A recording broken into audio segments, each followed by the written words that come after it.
हम व्यर्थ ही सांसारिक विकारों में उलझे हुए हैं, उस रक्षक को भूल जाते हैं जो हमारी हर सांस को पहरेदारी करता है। नमस्कार दोस्तों, एक समय की बात है कि एक प्रतापी राजा अपने लाव लश्कर के साथ नगर भ्रमण पर निकले थे। चलते चलते उनकी दृष्टि सड़क किनारे बैठे एक छोटे से बालक पर पड़ी। वह बालक मिट्टी के छोटे छोटे पुतला बना रहा था।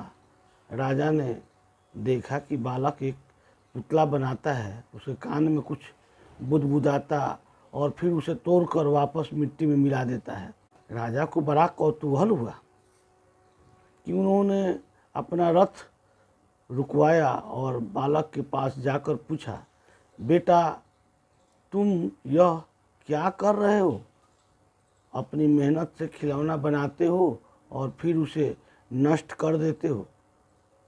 बालक ने बड़ी मासूमियत और गंभीरता से उत्तर दिया, राजन, मैं इस मिट्टी के पुतलों के कान में पूछता हूँ कि क्या तुमने कभी उस परमात्मा का नाम लिया? क्या कभी राम नाम जपा? जब ये कोई उत्तर नहीं देते तो मैं उन्हें वापस मिट्टी में मिला देता हूँ, क्योंकि बिना भक्ति के यह शरीर केवल मिट्टी का ढेर है। बालक की इतनी छोटी उम्र में इतनी गहरी और आध्यात्मिक बात सुनकर राजा दंग रह गया। उन्हें लगा कि यह कोई साधारण बालक नहीं बल्कि कोई सुलझी हुई आत्मा है। राजा ने कहा, बालक तुम बहुत ज्ञानी हो, क्या तुम मेरे साथ राजमहल चलोगे? वहाँ तुम्हें सुख सुविधाएं और राजसी ठाट-बाट मिलेंगे। बालक मुस्कुराते हुए, क्या मैं चलने को तैयार हूँ महाराज, किंतु मेरी 4 शर्तें हैं। पहला शर्त है कि जब मैं सोऊं तब आपको पूरी रात जागकर मेरी पहरेदारी करनी होगी। दूसरी शर्त, जब मैं भोजन करूं तब आपको भूखा रहकर मुझे खिलाना होगा।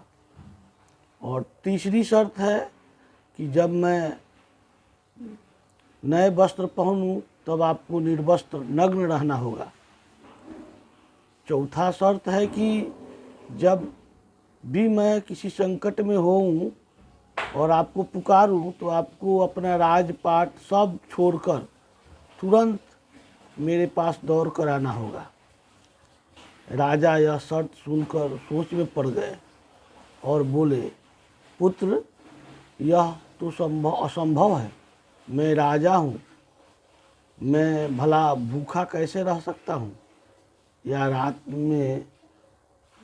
भर जगकर पहरा कैसे दे सकता हूँ? और एक राजा का नग्न रहना तो लोक मर्यादा से विरुद्ध है। राजा की बात सुनकर बालक की आंखों में एक ईश्वरीय चमक आ गई।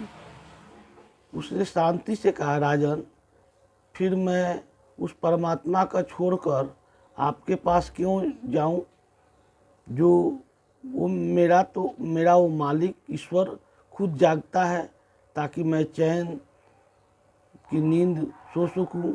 वह खुद भूखा रहकर मेरा पेट भरता है। वह निर्गुण और निराकार नग्न रहकर मुझे सुंदर वस्तुओं से ढकता है। और सबसे बड़ी बात, जब भी मैं विपत्ति में होता हूँ वह अपने सारे काम छोड़कर मेरा बिना बुलाए ही नंगे पांव मेरी रक्षा के लिए दौड़ चला आता है। राजा बालक के चरणों में झुक गए। उन्हें समझ आ गया कि जो सुख और सुरक्षा परमात्मा के शरणागत होने में है वह संसार के किसी वैभव में नहीं है। यह कथा हमें जीवन के सबसे बड़े सत्य से परिचित कराती है। हम सोचते हैं कि हम अपनों का पालन पोषण कर रहे हैं, पर वास्तव में वह परम पिता ही हैं जो सबका ध्यान रख रहा है। ईश्वर भक्त के लिए हर मर्यादा तोड़ देते हैं।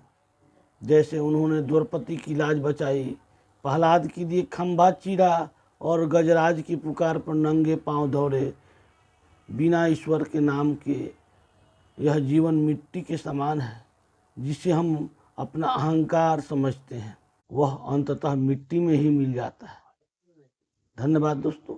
कहानी अच्छी लगी तो लाइक कीजिए, सब्सक्राइब कीजिए और कमेंट जरूर कीजिए।